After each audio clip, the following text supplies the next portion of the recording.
those students, you're going to receive with this 3 PDFs. One which is the PowerPoint. The second one, it's the one that you will need to print to place it in your notebook following the PowerPoint. And the third PDF is the exercises. So imagine I'm here, what do? First, I print everything. Then second, now if you cannot print, there's going to be a little bit of a problem, but you can still write all the information. And then one day when you come back to school, or if you have a printer, if you can print it and then stick it the correct way. Okay, so no stress. What I care is at least you can do all the exercises in your notebook by using your computer visually. Anyway, what do you need to do? So after printing, you jump into the PDF, you open your notebook landscape, and today we're going to talk about simple versus complex shapes when you talk about the area. So this is the only thing you need to draw in your notebook.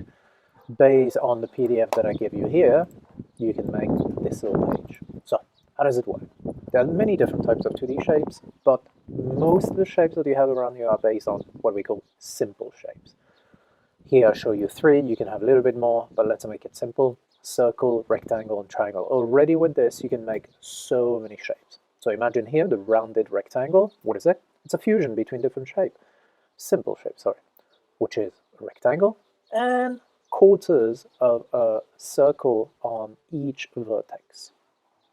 What about a star? Well, it's very simple. It's a fusion of different triangles together, okay? And inside is a pentagon, and a pentagon can be subdivided into triangles, okay? And you do this over and over. So here the plus would be a fusion of different rectangles, and so on, so on, so on. So complex shapes are a fusion between simple shapes. This is the theory. So there should be in your notebook, landscape, beneath, use a ruler. Let's jump into the exercises.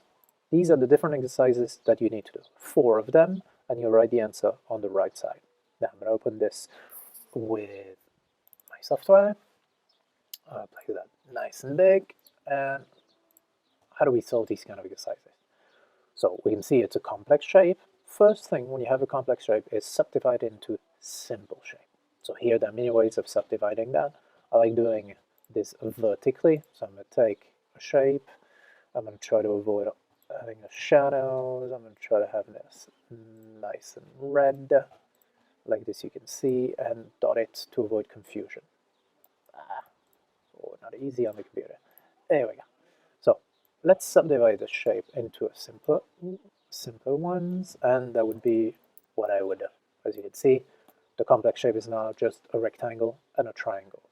Now, we need to find the area. So do we know a formula related to calculating the area of a rectangle? Yes. Do we know a formula related to calculate the area of a triangle? Yes. So we can solve the problem. So let me fix all that. So come on, get a little computer. There we go. I'm going to try to write this the professional way. Because our 2 shapes, we need to write it in a special way. First, we need to calculate the area of the rectangle. So that's what I'm going to do. Now I'm going to try to use the power of my beautiful computer to make this nice and neat.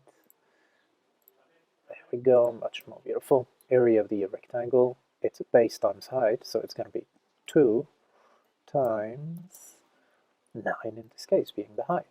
And how much is this? 18 meters squared. I'm going to write it in a beautiful way, again, using the power of my computer.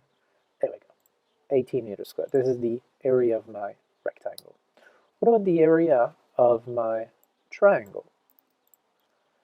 So I want to calculate the area of a triangle.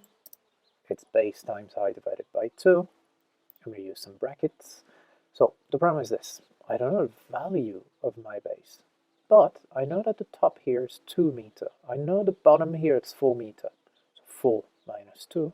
I'm left with the base of my triangle, which is 2 meters. So I know already a value. What about the height? I know the height of my rectangle is 9, and this little part is 5. So what number is missing here? 4. 5 plus 4, 9. And then I want to divide that by 2, because it's base times height divided by 2 when you want to calculate the area of a triangle. So how much is this? 2 times 4, 8. 8 divided by 2, 4. 4 meters squared. I'm going to cheat a little bit, I'll go faster. I'm going to copy paste. There we go. So 4 meters squared. did I finish the exercise? No, I need to calculate the total area of that complex shape.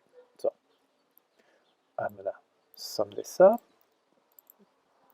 Total area equal 18 plus 4, and this is equal to 22 meters squared.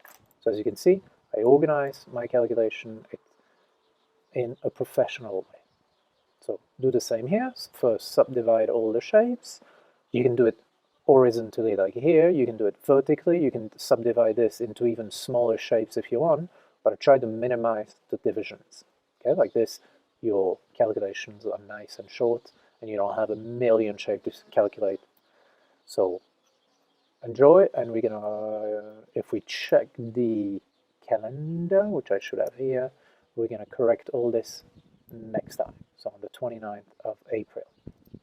So do it well, do it neatly. Bye.